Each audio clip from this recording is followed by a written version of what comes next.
Hello everyone, welcome to SPC centre. This is Prashant Kumar. Friends, आज के इस वीडियो में मैं आप लोगों के साथ 71वीं बीपीएससी प्रीलिम्स के बारे में कुछ महत्वपूर्ण चीज़ों को डिस्कस करूंगा। जैसा कि आप सभी जानते हैं कि कल आयोग के द्वारा 71वीं बीपीएससी की नोटिफिकेशन जारी कर दी गई है और प्रीलिम्स की संभावित तिथि 30 अगस्त घोषित की गई है। तो ऐसे में आपको 30 अगस्त को ही ध्यान में रखते हुए अपनी सारी तैयारी को कंप्लीट करना है। यानी कि अभी से आपके पास लगभग 90 दिनों का समय बचा हुआ है 71वीं बीपीएससी प्रीलिम्स की तैयारी के लिए। तो आज की इस वीडियो में मैं आप लोगों के साथ 71वीं बीपीएससी प्रीलिम्स के लिए 90 डेज स्ट्रेटजी क्या होनी चाहिए, कौन कौन से महत्वपूर्ण बुक्स को आपको कवर करनी है, कहाँ से आपको सोर्स को पढ़ना है, ठीक है। तो इन सभी चीज़ों को इस वीडियो में डिस्कस किया जाएगा। आपकी डेली रूटीन क्या इस समय होनी चाहिए उसके बारे में भी इस वीडियो में डिस्कस किया जाएगा। देखिए, अगर आप बीपीएससी प्रीलिम्स की आप अगर पीवाईक्यू को देखेंगे तो लगभग 8 सब्जेक्ट जो है आपको प्रीलिम्स के लिए अच्छे तरीके से कवर करना है। इनमें history, polity, geography, economy, science, Bihar special, current affair, math या रीजनिंग, ये सब्जेक्ट इसमें शामिल हैं। यानी कि लगभग 90 दिनों में आपको 8 सब्जेक्ट पूरी अच्छे तरीके से कंप्लीट कर लेना है, ठीक है। इसके अलावा भी बाकी जो चीज़ें होंगी, जो विविध टाइप के होंगे, वह किसी न किसी सेक्शन में आपको इंक्लूडेड हो जाएंगे, ठीक है। तो आपको मेजर सेक्शन जो जिसकी तैयारी करनी है, ये 8 सेक्शन आपको हमेशा ध्यान में रखना है, ठीक है। तो इसमें एक डेली रूटीन को भी डिस्कस किया जाएगा कि जून मंथ में किस टाइम में कौन सा सब्जेक्ट कवर करना है, जुलाई मंथ में कौन सा सब्जेक्ट किस टाइम में कवर करना है, ठीक है। तो जो डेली रूटीन तैयार किया गया है, डेली रूटीन को जो आपके साथ डिस्कस किया जाएगा, उस डेली रूटीन में इस बात का ध्यान रखा गया है कि बीपीएससी प्रीलिम्स एग्जामिनेशन में सबसे ज़्यादा फोकस किस सब्जेक्ट को होता है। जैसे सबसे ज़्यादा जो सवाल बीपीएससी प्रीलिम्स में पूछे जाते हैं, हिस्ट्री, साइंस, करेंट अफेयर, ये 3 सेक्शन जो होते हैं काफ़ी अधिक संख्या में सवाल यहाँ से पूछे जाते हैं। और इसके बाद बिहार स्पेशल होता है, ठीक है। यानी कि मेजर सेक्शन यही 5 सेक्शन इसमें से जहाँ से ज़्यादा सवाल पूछे जाते हैं। तो जो रूटीन आपको डिस्कस किया जाएगा उसमें इन चीज़ों का भी बेहतर तरीके से ख्याल रखा गया है। इन 3 सेक्शन से ज़्यादा संख्या में सवाल पूछे जाते हैं, तो इन तीनों सेक्शन को आपको डेली कंप्लीट करना होगा, तब जाकर आप इसमें बेहतर स्कोर कर पाएंगे। स्पेशली आप देखेंगे कि करेंट अफेयर का सेक्शन, अभी आप यूपीएससी प्रीलिम्स जो 2025 ईस्वी की यूपीएससी प्रीलिम्स एग्जामिनेशन हुई है, उसमें आप देखिए, अगर आप देखे होंगे सवाल, तो उसमें ब्रिक्स और बिम्स्टेक जैसे टॉपिक से भी सवाल पूछे हुए हैं करेंट अफेयर सेक्शन के अंतर्गत, ठीक है। और 69वीं बीपीएससी का जब आप प्रीलिम्स का सवाल देखेंगे तो उसमें G20 से भी स्टेटमेंट में के रूप में सवाल पूछा हुआ था, ठीक है। तो हो सकता है इसी स्टेटमेंट टाइप का सवाल 71वीं बीपीएससी में भी पूछा जाए। तो ब्रिक्स और बिम्स्टेक जैसे टॉपिक से सवाल आप तभी सॉल्व कर पाएंगे जब डेली जो यूपीएससी का इस बार पूछा गया सवाल आप उसको जरूर देखिए। जब आप डेली करेंट अफेयर पे जब तक आप 2 घंटे का समय नहीं देंगे, तब तक आप इस तरह के टॉपिक का सवाल जो है स्टेटमेंट बाय सवाल आप सॉल्व नहीं कर पाएंगे, ठीक है। तो जो रूटीन आपके साथ डिस्कस किया जाएगा उसमें बाकायदा इन सभी चीज़ों को बेहतर तरीके से वहां पर ध्यान रखा गया है। अब आपके मन में सवाल आ रहा होगा कि आखिर 70वीं बीपीएससी प्रीलिम्स की जो प्रश्न पत्र थे उसमें काफ़ी ज़्यादा तथ्यात्मक प्रश्न पूछे गए थे, ठीक है, यानी कि फैक्चुअल सवाल पूछे गए थे। तो 71वीं बीपीएससी प्रीलिम्स में किस प्रकार के सवाल पूछे जाएंगे, ये कोई भी पहले से अनुमान नहीं लगा सकता। सिर्फ एक संभावना जताई जा सकती है कि इस तरह के सवाल पूछे जा सकते हैं। आपको तैयारी हमेशा हर स्थिति के लिए आपको तैयार रहना पड़ेगा, ठीक है। अगर कोई दावे के साथ ऐसा कह रहा है कि फिर इस बार तथ्यात्मक पूछे जाएंगे या फिर अवधारणात्मक पूछे जाएंगे, तो एक भ्रम की स्थिति आपके सामने क्रिएट होगी। आपको हमेशा जो तैयारी है वह या तो फैक्चुअल सवाल पूछे जाएं या कंसेप्चुअल सवाल पूछे जाएं, हर तरह के सवाल के लिए आपको तैयार रहना पड़ेगा, ठीक है। किस प्रकार के सवाल पूछे जाएंगे वह 30 अगस्त को प्रीलिम्स एग्जामिनेशन के दौरान ही आपको पता चल पाएगा। तो पहले से एक जुआ के रूप में इसे नहीं खेलना है कि इस तरह की तैयारी आपको कर लेना, नहीं, हर स्थिति के लिए आपको पूरी तरीके से तैयार रहना है। अब अगर आप देखें कौन कौन से सोर्स आप तैयारी के दौरान रखें, तो हमेशा एक लिमिटेड सोर्स को रखिए अपनी तैयारी के लिए, ठीक है। अब बीपीएससी का 4-5 साल का पीवाईक्यू देखेंगे तो उस आधार पे एक लिमिटेड सोर्स को यहाँ पर आपके साथ डिस्कस किया जा रहा है। जैसे हिस्ट्री सेक्शन सबसे महत्वपूर्ण सेक्शन है हिस्ट्री, यहाँ से लगभग 30 से 35 सवाल पूछे जाते हैं, प्रतिवर्ष पूछे जाते हैं, ठीक है। तो इसमें आप देखेंगे मॉडर्न हिस्ट्री की संख्या काफ़ी अधिक होती है प्रश्नों की। मॉडर्न हिस्ट्री के लिए आपको स्पेक्ट्रम प्लस घटना चक्र अच्छे तरीके से आपको कंप्लीट कर लेना है। एंशिएंट और मेडाइवल हिस्ट्री मॉडर्न की तुलना में कम सवाल पूछे जाते हैं और ये दोनों अगर आप लूसेंट और घटना चक्र से भी कंप्लीट करेंगे तो आपका पूरी तरीके से बेहतर तरीके से आप कंप्लीट कर पाएंगे। ठीक है, तो एंशिएंट और मेडाइवल हिस्ट्री के लिए लूसेंट प्लस घटना चक्र और मॉडर्न हिस्ट्री के लिए स्पेक्ट्रम बुक आपको एक्स्ट्रा के रूप में आपको पढ़ लेना है। लूसेंट आप रिवीजन के लिए यहाँ पर भी कर सकते हैं, लेकिन अगर आप स्पेक्ट्रम पढ़ लेंगे तो लूसेंट नहीं भी पढ़ेंगे तो आपका काम हो जाएगा। लेकिन स्पेक्ट्रम काफ़ी बेहतर तरीके से पढ़ना है। इसमें स्पेक्ट्रम में इकाई 1 को छोड़कर सारे चैप्टर हैं उसको आप अच्छे तरीके से पढ़ लीजिए। यह हो गया हिस्ट्री। अगला है पॉलिटी। पॉलिटी के लिए तो आप सभी जानते हैं कि लक्ष्मीकांत बुक आपको कंप्लीट कर पूरी तरीके से तो नहीं, लेकिन कुछ महत्वपूर्ण चैप्टर को, सेलेक्टेड चैप्टर्स को आपको लक्ष्मीकांत बुक से कवर करना पड़ेगा। ठीक है, क्योंकि आप 69वीं 68वीं का आप स्टेटमेंट टाइप का सवाल आप देखेंगे तो चैप्टर पढ़े बिना आप इसे सॉल्व नहीं कर पाएंगे। तो लक्ष्मीकांत बुक में कुछ सेलेक्टेड चैप्टर्स को आप लोग पढ़ लें। हमारे टेलीग्राम ग्रुप @ISPCS सेंटर पर आपको सेलेक्टेड चैप्टर्स की लिस्ट 1-2 दिनों के अंदर आपको प्रोवाइड करा दी जाएगी प्रीलिम्स के लिए जो महत्वपूर्ण चैप्टर होंगे।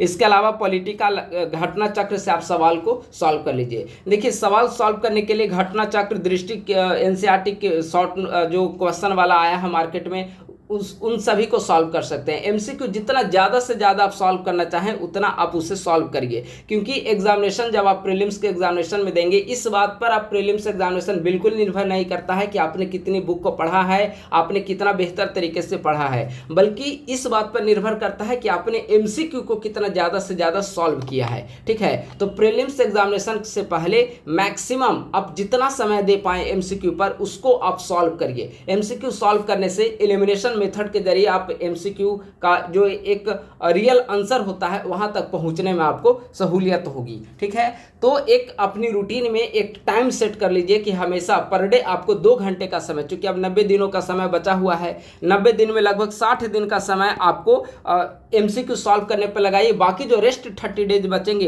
अंतिम का 30 दिन, उसको आप एमसीक्यू रिवाइज करने में आप समय दीजिए। चूंकि आप जब तक 2 बार 3 बार रिवाइज नहीं करेंगे तो वहां पे पूरी तरीके से आप उस पर श्योर नहीं हो पाएंगे और फिर जानते हुए में वो प्रश्न आप गलत करके आ जाएंगे। ठीक है, तो एमसीक्यू ज़्यादा से ज़्यादा आप लोग सॉल्व करिए। पॉलिटी के लिए लक्ष्मीकांत प्लस घटना चक्र हो गया। अब आइए ज्योग्राफी की।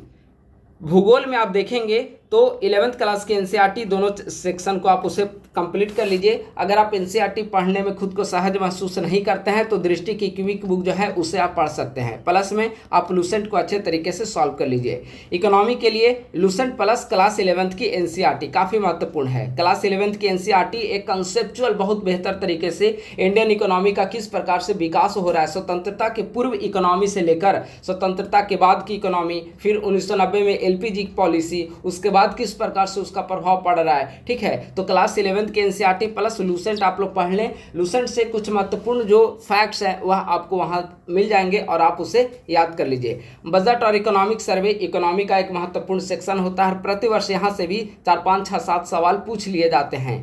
बजट और इकोनॉमिक सर्वे के लिए आपको इधर उधर कहीं भागने की आवश्यकता नहीं है। हमारे ISPCS सेंटर यूट्यूब चैनल पर भी इसका वीडियो अपलोड किया गया है। बजट का, इकोनॉमिक सर्वे का जो वीडियो है आगामी कुछ दिनों के अंतर्गत प्रोवाइड करा दिया जाएगा। ठीक है, तो ISPCS सेंटर का वीडियो आप लोग वहां से देख सकते हैं, या फिर अगर आप हमारे करेंट अफेयर पेड बैच में जुड़े हुए हैं तो वहां पे सारे चीज़ों का नोट्स आपको PDF फॉर्मेट में प्रोवाइड करा दिया जाएगा, तो आप वहां से PDF को प्राप्त कर सकते हैं। ठीक है, तो इसके बारे में एक संक्षिप्त जानकारी आप लोग ले लीजिए। टीम ISPCS सेंटर के द्वारा 71वीं बीपीएससी प्रीलिम्स के लिए करंट अफेयर का एक पेड बैच लॉन्च किया गया है। इस बैच का फी है 500 रुपये रखा गया है। पूरे 1 ईयर का करंट अफेयर इसके अंतर्गत आपको प्रोवाइड किए जाएंगे। इसके अंतर्गत मंथली वाइज प्रतियोगिता दर्पण जो मैगजीन है उसका शॉर्ट नोट्स प्रोवाइड किया जाएगा। ये जो प्रतियोगिता दर्पण मैगजीन का शॉर्ट नोट्स है वह सितंबर 2024 से एग्जामिनेशन तक जो भी मैगजीन अवेलेबल होगी उसका प्रोवाइड किया जाएगा।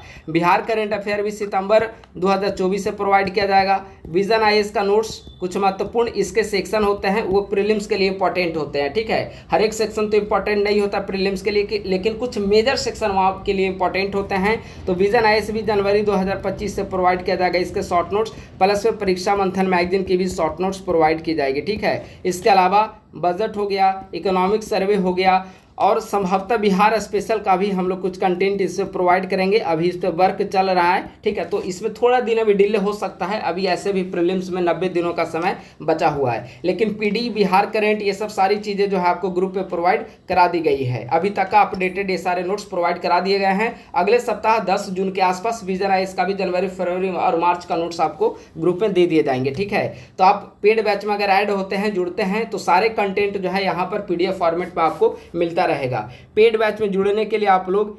8375934036 या 9870564701 दोनों में से किसी भी नंबर पे आप लोग कॉल या मैसेज करके संपर्क कर सकते हैं, या डायरेक्ट आपको ऐड होना ग्रुप में तो 500 रुपये फी है 1 ईयर का। आप लोग दो में से किसी भी नंबर पे गूगल पे, फोन पे और पेटीएम के माध्यम से 500 रुपये पे करके किसी भी नंबर पे व्हाट्सएप या टेलीग्राम पे आप लोग पेमेंट का स्क्रीनशॉट भेज दें, तो आपको ग्रुप का लिंक प्रोवाइड करा दिया जाएगा और आप उस ग्रुप को ज्वाइन कर सकते हैं, ठीक है। तो यह हो गया हमारा करेंट अफेयर पेड बैच के बारे में संक्षिप्त जानकारी। तो हमने हिस्ट्री, पॉलिटी, ज्योग्राफी, इकोनॉमी के बारे में हमने यहाँ पर जान लिया।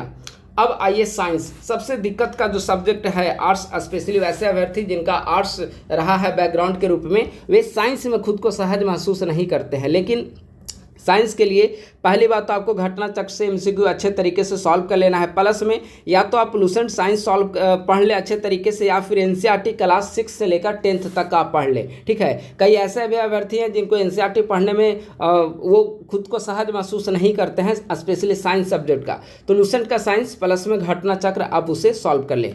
बिहार स्पेशल के लिए केबीसी बिहार समग्र प्लस हमारे द्वारा जो कंटेंट प्रोवाइड किए जाएंगे उसे आप लोग पढ़ लेंगे। करेंट अफेयर के लिए आईएसपीसी सेंटर का यूट्यूब चैनल, यहाँ पे आपको प्रतियोगिता दर्पण मंथली मैगजीन का short notes, Bihar current affair, अभी परीक्षा मंथन का डिस्कस किया जा रहा है, तो सारे कंटेंट यहाँ पे मिल जाएंगे। प्लस हमारे पेड बैच में जुड़े हुए होंगे तो उसका नोट्स आपको पीडीएफ फॉर्मेट में वहाँ पर आपको प्रोवाइड करा दिया जाएगा। तो ये हो गया ब्रीफ सब्जेक्ट और उसके सोर्सेस के बारे में। अब जो सबसे बड़ा सवाल है, सोर्स तो आपको कहीं से भी कोई भी आपको इन चीज़ों के बारे में जानकारी दे सकता था। अगर आप 1-2 बार से प्रीलिम्स में शामिल हो रहे होंगे तो इन चीज़ों के बारे में आप अच्छे तरीके से अवगत होंगे। अब सवाल है कि आखिर आगामी जो 90 दिनों का समय है, आगामी 90 दिनों के समय का सदुपयोग आप अपनी तैयारी में किस प्रकार से करें, ठीक है। तो यहाँ पर एक रूटीन को डिस्कस किया गया है। इस रूटीन को आप लोग अच्छे तरीके से समझें और इसे फॉलो करने की प्रयास करें, कोशिश करें, ठीक है। रूटीन में मॉर्निंग सुबह 7:30 से 9:30 बजे तक एक स्लॉट दिया गया है, फिर 9:30 से 11:30 तक का दूसरा स्लॉट है, 11:30 से 1 बजे तक का तीसरा स्लॉट है, फिर 1 बजे से 2:30 बजे तक का आपको गैप दिया गया है। बीच में आप लंच वगैरह के लिए, लंच प्लस रेस्ट के लिए आपको गैप दिया गया है 1.5 घंटा, काफ़ी पर्याप्त समय होता है। फिर 2:30 बजे से लेकर 5:30 बजे तक का एक स्लॉट है, फिर यहाँ पर 30 मिनट का आपको टी ब्रेक दिया गया है, फिर 6 बजे से लेकर 8 बजे तक आपको एक स्लॉट पढ़ना है, फिर यहाँ पर 1.5 घंटे का फिर ब्रेक दिया गया है ताकि आप डिनर कर सकें, फिर अदर वर्क हो वो आप कर सकें, और फिर 9:30 से 11:30 तक का एक स्लॉट दिया गया है, और फिर आधे घंटे आप सोशल मीडिया यूज कर सकते हैं, व्हाट्सएप, टेलीग्राम, फोन कॉल्स आप यूज करिए, और फिर 12 बजे आराम से आप सो जाइए, और मॉर्निंग में सुबह आप 5:30 बजे तक जागने की कोशिश करें, और पुनः फ्रेश होने के बाद 7:30 बजे से आपकी डेली रूटीन स्टार्ट हो जानी चाहिए।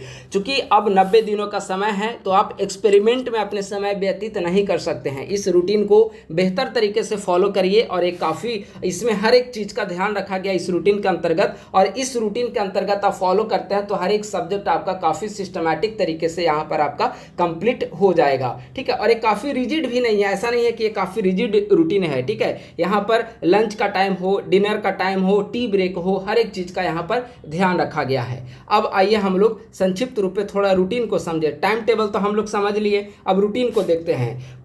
3 महीने हैं आपके पास, जून मंथ, जुलाई मंथ और अगस्त मंथ। पहले हम लोग जून मंथ का देखेंगे। देखिए, अभी हमने ऊपर में बताया कि 4 सब्जेक्ट ऐसे हैं जो बीपीएससी प्रीलिम्स का एक मेजर सेक्शन होता है और जिसके लिए आपको अधिक समय वहां पर देना पड़ेगा, जैसे हिस्ट्री, साइंस, करेंट अफेयर। ये 3 सेक्शन काफ़ी महत्वपूर्ण है। अगर मान लेते हैं कि इन तीनों में से 30 सवाल भी पूछ लिए जाते हैं तो आपके लगभग 90 सवाल यही 3 सेक्शन से हो जाएंगे। ठीक है, तो 90 सवाल अगर आपकी तैयारी बेहतर तरीके से हो जाती है अगर, तो आपका जो प्रीलिम्स का जो कट ऑफ है उसका 80% तो आप यहीं से कवर कर लेंगे। हो सकता है 90 में आप 90 सवाल कोई भी सॉल्व नहीं कर सकते हैं। ठीक है, 90 में 75 सवाल तो आप सॉल्व कर पाएंगे, बाकी सेक्शन से तो और सवाल सॉल्व हो सकते हैं। ठीक है, तो प्रीलिम्स का जो कट ऑफ है यह 3 सेक्शन पे डिपेंड करता है। इसके अलावा इसमें आप बिहार को ऐड कर दीजिए। ये 4 सब्जेक्ट अगर आप बेहतर तरीके से कंप्लीट कर लेते हैं तो यकीन मानिए प्रीलिम्स कट ऑफ के आप काफ़ी नज़दीक होंगे। ठीक है, अब रूटीन में अगर हम लोग देखें तो पहले हम लोग जून मंथ का देखते हैं। तो टाइम टेबल आपको बता दिया गया है। टाइम टेबल के साथ अगर हम लोग देखें तो हिस्ट्री ऐसा सब्जेक्ट है जिसे आपको डेली कंप्लीट करना है। हिस्ट्री, साइंस और करंट अफेयर, ये 3 सब्जेक्ट आपको डेली कंप्लीट करना है, डेली आपको पढ़ना है। क्योंकि अभी हमने बताया कि अगर ये तीनों सब्जेक्ट से भी 30 सवाल पूछ लिए जाते हैं तो 90 प्रश्न तो आपके यही 3 सेक्शन से पूछे जाएंगे। और जब आपका लगभग आधे से अधिक सवाल सिर्फ 3 सेक्शन से पूछे जा रहे हो तो स्वाभाविक है कि रूटीन में उसको प्रायोरिटी आपको देना पड़ेगा। तो मॉर्निंग में डेली आप मॉर्निंग में सुबह 7:30 बजे से लेकर 9:30 बजे तक 2 घंटे पर डे आप लोग हिस्ट्री पढ़िए। ये आपको जून मंथ के लिए भी होगा और जुलाई मंथ के लिए भी होगा। आप लगातार 60 डेज आप हिस्ट्री 2-2 घंटा कंप्लीट करते हैं तो हिस्ट्री में एक भी सवाल आपके वहाँ पर गलत नहीं होंगे। ठीक है, फिर 9:30 से 11:30 बजे तक का समय आप साइंस पे दीजिए और साइंस भी आपको लगातार 2 महीना कंप्लीट करना है क्योंकि यहाँ से भी 30-32 सवाल पूछे जाते हैं। ठीक है, तो हिस्ट्री और साइंस डेली आपको कवर करना है मॉर्निंग में 7:30 बजे से लेकर 11:30 बजे तक के बीच में। हाँ, कई ऐसे भी अभ्यर्थी होंगे जो साइंस जिनका काफ़ी बेहतर तरीके से कंप्लीट होगा तो जो उनका वीक सेक्शन होगा वे यहाँ पे रिशेड्यूल कर सकते हैं। हर एक अभ्यर्थी अपनी क्षमता के अनुसार, अपनी एक वीकनेस और स्ट्रेंथ के अनुसार सब्जेक्ट को इधर उधर कर सकते हैं। ठीक है, तो हो गया हिस्ट्री प्लस साइंस। 11:30 से 1 बजे तक का टाइम डेली न्यूज़पेपर पे दीजिए और आप लोग लगभग 60 दिन 2 महीने तो कंप्लीट आप लोग न्यूज़पेपर जरूर पढ़ें क्योंकि कई ऐसे सवाल वहाँ पे अभी हमने डिस्कस किया, चाहे वह ब्रिक्स का सवाल हो जो यूपीएससी प्रीलिम्स 2025 में पूछा गया है, बिम्स्टेक का सवाल हो या प्रीलिम्स में यूपीएससी का, इस पर कई सारे ऐसे सवाल पूछे गए हैं। जब तक आप न्यूज़पेपर बेहतर तरीके से नहीं पढ़ेंगे तब तक वे सवाल आप अच्छे तरीके से सॉल्व नहीं कर पाएंगे। तो 2-1.5 घंटे डेली न्यूज़पेपर पर आप समय दीजिए। न्यूज़पेपर पर समय आप देंगे तो ऐसा नहीं है कि समय आपका बर्बाद होगा। ठीक है, आप जरूर इस पर समय दीजिए। समय कुछ यहाँ से बच जाते हैं तो बाकी चीज़ों को भी आप यहाँ पे रिवीजन वगैरह में 10-15 मिनट या आधे घंटे का समय आप किसी भी चीज़ को रिवीजन में आप दे सकते हैं या फिर न्यूज़पेपर का वीडियो वगैरह जो आता है यूट्यूब चैनल पे तो उसे भी आप सुन सकते हैं। ठीक है, तो ये आपके ऊपर है कि ये जो 1.5 घंटे का समय न्यूज़पेपर के लिए हमने दिया है तो न्यूज़पेपर आप पढ़ते हैं या फिर यूट्यूब वीडियोज़ के जरिए उसे कंप्लीट करते हैं या आपको उसे देखना है। ठीक है, फिर यहाँ पर 1.5 घंटे का समय आपके लिए लंच के लिए दिया हुआ है। फिर 2:30 से लेकर 5:30 बजे तक जून मंथ में आपको ज्योग्राफी इकोनॉमी कंप्लीट करना है और जुलाई मंथ में इस 30 दिन को 2 भाग में बांट देना है। 20 दिन आपको पॉलिटी और 10 दिन आपको बिहार स्पेशल। इसी टाइम में 2:30 से 5:30 बजे तक 2:30 से 5:30 बजे तक जून मंथ में आपको ज्योग्राफी और इकोनॉमी कर लेना है 20 दिन और 10 दिन करके। ठीक है, और जुलाई मंथ में भी 20 दिन पॉलिटी और 10 दिन करके बिहार स्पेशल आपको कंप्लीट कर लेना है। ठीक है, फिर यहाँ पर आधे घंटे का टी ब्रेक दिया हुआ है। फिर 6 बजे से लेकर 8 बजे तक का समय करंट अफेयर के लिए है और यह जून जुलाई हमेशा आपका करंट अफेयर चलेगा। इसमें आप मैगजीन पढ़ सकते हैं, हमारा जो पीडीएफ कंटेंट नोट्स दिए जा रहे हैं पेड ग्रुप पे उसे आप पढ़ सकते हैं या फिर करंट अफेयर से संबंधित जो कुछ भी आपके पास कंटेंट अवेलेबल हो किसी भी कोचिंग इंस्टीट्यूट का, किसी भी मैगजीन का, उसे आप यहाँ पे पढ़ सकते हैं। लेकिन पर डे 2 घंटे करंट अफेयर आप लोग जरूर पढ़ें। 9:30 बजे से 11:30 यहाँ पे 1.5 घंटे का समय पुनः आपके लिए रात्रि डिनर के लिए दिया गया है। ठीक है, यहाँ पे 1.5 घंटे का समय आप डिनर करिए, थोड़ा जो कुछ भी काम है आप उसे करिए और फिर 9:30 बजे से 11:30 बजे तक का समय, रात का जो 2 घंटे का समय है वह आपको एमसीक्यू के लिए दिया गया है। बीपीएससी प्रीलिम्स में भी आपको 150 प्रश्न के लिए 2 घंटे का समय मिलता है, लेकिन यहाँ पे 150 सवाल आप सॉल्व मत करिए। ठीक है, एक्सप्लेनेशन के साथ आप 75 से 100 सवाल सॉल्व करते करते आपके 2 घंटे पूरे हो जाएंगे। एक्सप्लेनेशन ऑप्शन के साथ, ठीक है। केवल ABC निशान नहीं लगाना है। जब भी आप MCQ सॉल्व करिए तो ऑप्शन के जो भी दिया गया है उसके बारे में डिटेल जानकारी को प्राप्त करिए और डिटेल्ड एनालिसिस करिए हर एक प्रश्न का। तो लगभग 75 सवाल आपके 1.5 घंटे में हो पाएंगे, 2 घंटे में, अगर आप बेहतर तरीके से MCQ को सॉल्व करेंगे तो ये भी पर्याप्त है। अगर आप 75 जो MCQ है पर डे मान लेते हैं कि आप 60 डेज तक लगातार आप सॉल्व करते हैं तो आपका लगभग 4500 यानी कि 4500 सवाल आप बेहतर तरीके से कंप्लीट कर लेंगे, ठीक है। अब सवाल है कि MCQ आप कहां से लाएं। मार्केट में टेस्ट सीरीज अवेलेबल है, उससे आप कर सकते हैं। घटना चक्र यूज कर सकते हैं, दृष्टि का आप NCERT का यहां पे सॉल्व कर सकते हैं, या फिर अगर आपने कोई कोचिंग इंस्टीट्यूट ज्वाइन किया होगा टेस्ट सीरीज के लिए तो जो टेस्ट सीरीज बीतता चला जाएगा तो उस टेस्ट का जो सवाल है बार बार आप MCQ के रूप में सॉल्व करिए और उसका एक्सप्लेनेशन आप पढ़िए, ठीक है। मार्केट में कई सारे टेस्ट सीरीज कुछ दिनों के बाद अवेलेबल हो जाएंगे तो आपके पास बुक की कमी नहीं होगी, कंटेंट की कमी नहीं होगी, आपके पास समय की कमी होगी और समय के सदुपयोग के बारे में आपको बेहतर तरीके से काम करना है। तो इस प्रकार से जून और जुलाई का जो आपका डेली रूटीन है बच गया आपका मैथ और रीजनिंग। तो मैथ और रीजनिंग के लिए अलग से कोई समय मत दीजिए। जब आप टेस्ट सीरीज ज्वाइन करेंगे, MCQ को सॉल्व करेंगे तो उसी में आप थोड़ा बहुत समय आप मैथ और रीजनिंग पे दीजिए ताकि वो बेहतर तरीके से कंप्लीट हो सके, ठीक है। यहाँ तक जो है आपका सब्जेक्ट पूरी तरीके से कंप्लीट हो जाएगा जुलाई होते होते 60 डेज में, ठीक है। अब बचा आपके पास अगस्त का 30 दिन। तो अगस्त का 30 दिन जो है यहाँ पे हमने बताया कि डेली न्यूज़पेपर आपको पढ़ना है 11:30 से 1 बजे तक का डेली न्यूज़पेपर हमने बताया था। तो अगस्त महीने में न्यूज़पेपर पढ़ना पूरी तरीके से बंद कर दीजिए, ठीक है। अब अगर आप इच्छा हो तो 15 अगस्त तक पढ़ सकते हैं, लेकिन 15 अगस्त के बाद न्यूज़पेपर पढ़ना पूरी तरीके से आप बंद कर दीजिए क्योंकि उसके बाद सवाल आपके वहाँ पर प्रिंट हो जाएंगे, ठीक है। फिर नया टेस्ट सीरीज और न्यू MCQ सॉल्व करना भी आपको अगस्त में बंद कर देना है। सिर्फ और सिर्फ आपको अगस्त महीने में एक ही चीज़ पर आपको ध्यान देना है, रिवीजन, ठीक है। रिवीजन रिवीजन और रिवीजन, यही 71वीं BPSC प्रीलिम्स का मूल मंत्र होगा सफलता प्राप्ति के लिए। जितना ज़्यादा से ज़्यादा आप MCQ को सॉल्व करेंगे, उससे जितना ज़्यादा से ज़्यादा आप रिवाइज करेंगे, जितना ज़्यादा से ज़्यादा आप अपने कंटेंट को रिवाइज करेंगे, अपने नोट्स को आप रिवाइज करेंगे, बुक को बार बार पढ़ेंगे, उतनी ज़्यादा से ज़्यादा पॉसिबिलिटी होगी कि आप 71वीं BPSC प्रीलिम्स क्वालिफाई कर सके, ठीक है। 70वीं BPSC प्रीलिम्स के बाद एक बड़ी वैकेंसी आई है, लगभग 1250 पद हैं। हो सकता है कि आगे आने वाले समय में इसमें कुछ पद और जुट सकते हैं, लेकिन आपको टारगेट रखना है 1250 जो पद हैं इनमें से 79 पोस्ट मेरे ख्याल से जो वित्तीय प्रशासनिक अधिकारी के लिए FAO के लिए है, लेकिन इसके अलावा जो पद हैं उसमें आप देखेंगे कि लगभग 100 पद अनुमंडल अधिकारी का है, अनुमंडल पदाधिकारी का है। तो इसमें भी SDM जैसे बहुत अच्छे पद हैं और बेहतर तरीके से आप लोग तैयारी करिए। 70वीं BPSC में जिनका सिलेक्शन नहीं हुआ है, 71वीं BPSC उनके लिए काफ़ी एक बढ़िया अपॉर्चुनिटी लेकर आया है, क्योंकि इसके बाद इलेक्शन का समय खत्म हो जाएगा तो इतनी बड़ी वैकेंसी नहीं आएगी। वैकेंसी तो हर साल BPSC में आएगी, लेकिन हो सकता है कि 400-500 वैकेंसी आए। तो इतनी बड़े स्तर पर आप देखेंगे, पिछले बार भी लगभग 2035 पद थे 70वीं में, इस बार भी लगभग 1250 पद हैं। तो एक काफ़ी अच्छा अपॉर्चुनिटी है, आप लोग बिल्कुल समय मत गवाइए, ठीक है। 2 तारीख से फॉर्म फिलअप करने की प्रक्रिया शुरू होगी। कैसे फॉर्म फिलअप करनी है उसके बारे में भी एक बेहतर तरीके से आप सभी को चीज़ें जो है वो बता दी जाएगी। और डॉक्यूमेंट्स जो है उम्मीद है कि आप लोग तैयार कर चुके होंगे डॉक्यूमेंट्स को, क्योंकि हमने बहुत पहले आपको एक वीडियो के माध्यम से बताया था कि किन किन डॉक्यूमेंट्स को आपको तैयार करना है 71वीं BPSC फॉर्म फिलअप करने के लिए। तो आप लोग डॉक्यूमेंट्स को उम्मीद है कि आप लोग रेडी कर चुके होंगे और अब समय है 2 तारीख का आप लोग इंतजार कर रहे होंगे ताकि फॉर्म फिलअप करने की प्रक्रिया आगे बढ़े। और तुरंत नहीं, लेकिन 6, 7, 8 तारीख तक, 10 तारीख तक आप लोग फॉर्म फिलअप कर दें। अंतिम समय का आपको इंतजार बिल्कुल नहीं करना है, ठीक है। जब आप बेहतर तरीके से प्रिपेयर हैं 71वीं BPSC प्रीलिम्स के लिए, आपके पास सारे डॉक्यूमेंट्स तैयार हैं, तो फिर अंत समय का इंतजार किए बिना 8 से 10 जून होते होते आप लोग कोशिश करें कि BPSC का फॉर्म पूरी तरीके से आप लोग भरकर अपनी तैयारी में जुट जाएं, ठीक है। टेस्ट सीरीज आप लोग ज्वाइन करिए, MCQ ज़्यादा से ज़्यादा सॉल्व करिए और इस रूटीन को बेहतर तरीके से आप लोग फॉलो करिए। हमारे यूट्यूब चैनल ISPC सेंटर पर भी कुछ महत्वपूर्ण MCQ वगैरह यहाँ पे भी सॉल्व किए जाएंगे और हमारे टेलीग्राम ग्रुप ISPC सेंटर पर भी आपको बहुत सारे कंटेंट प्रीलिम्स से रिलेटेड प्रोवाइड किए जाएंगे। बाकी जो हमारा पेड बैच बना हुआ है तो वहाँ पे चीज़ें जो है पेड बैच से जुड़ी हुई जो भी कंटेंट है वहाँ पे रेगुलर सभी को मिलता रहेगा। तो बस आज के वीडियो में इतना ही। अगर आप लोग नए हैं तो यूट्यूब चैनल को जरूर सब्सक्राइब करें और हमारे टेलीग्राम ग्रुप @ISPC सेंटर को भी ज्वाइन करें। थैंक यू, बहुत बहुत धन्यवाद।